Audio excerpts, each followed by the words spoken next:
Perkembangan teknologi militer di dunia saat ini memang sangatlah maju dan terus mengalami perkembangan. Tak terkecuali pengembangan drone atau pesawat tanpa awak. Ini terbukti bahwa saat ini penggunaan drone tidak hanya sebatas pengintaian, tetapi juga digunakan sebagai fungsi alat serang yang sudah sangat mematikan. Hampir semua tupoksi dalam operasi udara kini dapat dilakukan oleh drone. Seperti yang terbaru, drone dapat melakukan misi anti kapal selam.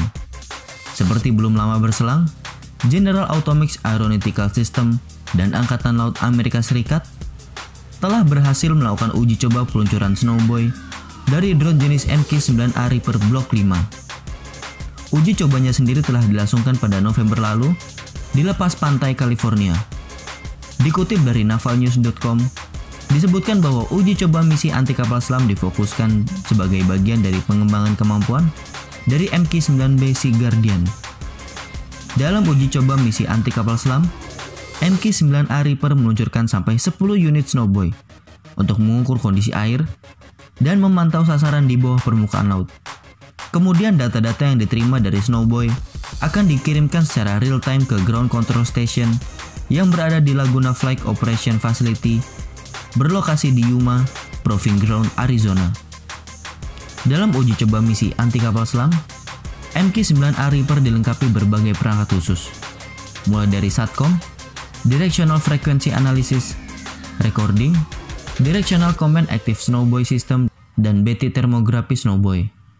Dalam simulasi ini, Reaper berhasil memperoleh dan melacak sasaran dummy kapal selam menggunakan perangkat lunak pemrosesan akustik General Dynamics UYS 505. Jika kelak Angkatan Laut Amerika Serikat benar-benar mengaktifkan konsep operasi anti kapal selam lewat drone, maka tentu saja secara signifikan akan menurunkan biaya perburuan kapal selam dan mengurangi beban platform perburuan kapal selam berawak yang lebih besar dan tentunya lebih mahal seperti pesawat intai P-8A Poseidon. Nantinya, P-8A Poseidon dapat lebih difokuskan sebagai elemen command and control. Pihak General Atomics menyebut MQ-9B Guardian dipersiapkan dengan 4 hardpoint untuk membawa hingga 4 pod sistem dispenser Snowboy, di mana Snowboy yang dibawa berjenis 40A atau 80G. Dalam naval warfare atau peperangan elektronika di laut, Snowboy dikerahkan untuk mendeteksi pergerakan kapal selam. Snowboy sendiri diklasifikasikan menjadi 3 kategori, yakni aktif, pasif, dan tujuan khusus.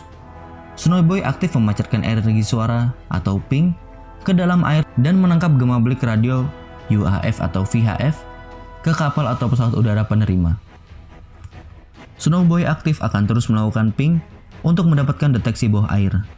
Snowboy pasif tidak memancarkan apa-apa ke dalam air, namun menangkap gelombang suara yang dikeluarkan objek lain, misalnya turbin atau baling-baling dari kapal selam, atau juga pinggir kotak hitam. Suara tersebut kemudian ditransmisikan melalui radio UHF atau VHF ke kapal atau pesawat udara penerima. Sedangkan Snowboy tujuan khusus menyampaikan berbagai jenis data oceanografi ke kapal, pesawat atau satelit, dan ini tidak dirancang untuk deteksi kapal selam. Kembali ke wahana yang digunakan dalam misi anti kapal selam, MQ-9B Sea Guardian dapat beroperasi pada ketinggian 12.000 meter dan menjelajah hingga jarak 9.260 km. Drone ini ditenagai dengan mesin turboprop Honeywell TPE331, 10 Honeywell TPE331-10 dengan tenaga 950 horsepower. Kecepatan maksimum MQ-9B adalah 463 km per jam dan kemampuan endurance terbang secara terus-menerus selama 40 jam. Ini adalah lebih dari 24 jam atau lebih dari sehari. Nah, bagaimana menurut kalian? Sampaikan pendapat kalian di kolom komentar.